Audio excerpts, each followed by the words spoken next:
Jamie, as you've been around campuses and certainly where you are from a conference perspective, what mentality do organizations, do schools themselves need to have to ensure that there is a relational, not transactional relationship with the current and also the former players that end up attending, those universities or, competing within those conferences? How do we maintain, or how do we create an opportunity for that to be relational, not transactional?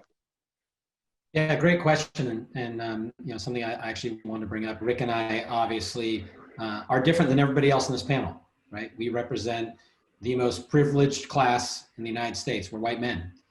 We're also white men also dominate college athletics in an institution that over-indexes with African-American student athletes. So I don't want to speak for Rick, but I know my perspective, and I think Rick would share it, is that, with that privilege comes responsibility and obligation, right? It's our responsibility and obligation to, one, make sure we create experiences, transformative experiences for student athletes of all ilk, but we over-index, especially in our most high-profile sports, with African-American men and women, that we use this platform of college sports to create transformative life, altering experiences, right?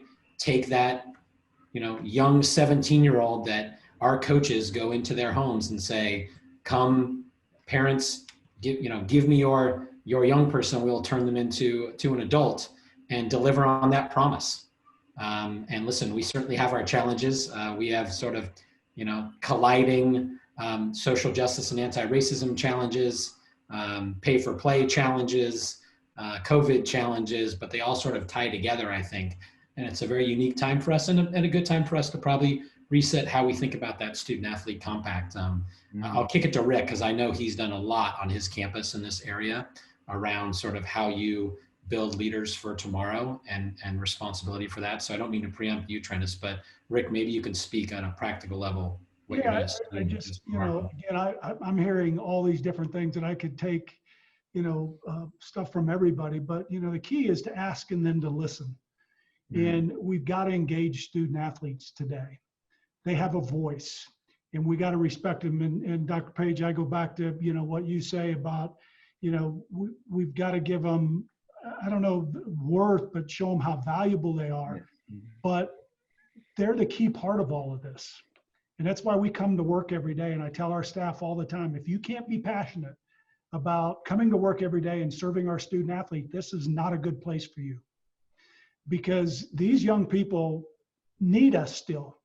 These are really important years in their life. And so when we ask them a question, we don't want to just, how you doing? We've got to listen, and we've got to understand.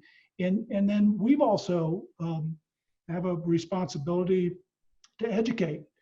And we're starting with ourselves first, so as we've gone through the things that are happening in our society today, we bring in Alexis Williams, who now is our diversity inclusion officer. She was at the University of Houston. We stole her back. And she was here a few years ago. We just had Dr. Moore, Leonard Moore from the University of Texas, who is awesome, and met with all of our student athletes, our coaches, and our staff. We have to fix our community before we can fix our greater community. And so that's been our focus. And it's about education. It's about giving these young people a voice and allowing them to, tell us what's on their mind and be able to give them a platform.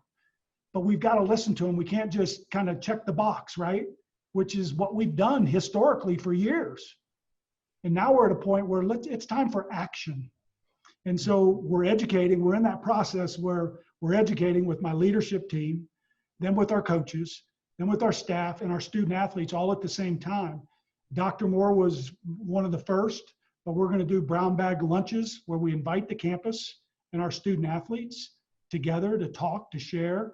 Breonna Taylor having those discussions. Our football team had that today, and it was very emotional. But we've got to talk about it. We can't hide behind it. And these young people are looking at us, and we've got to be role models in that regard. So I know a little bit of a tangent, but I'm pretty passionate about that subject as well.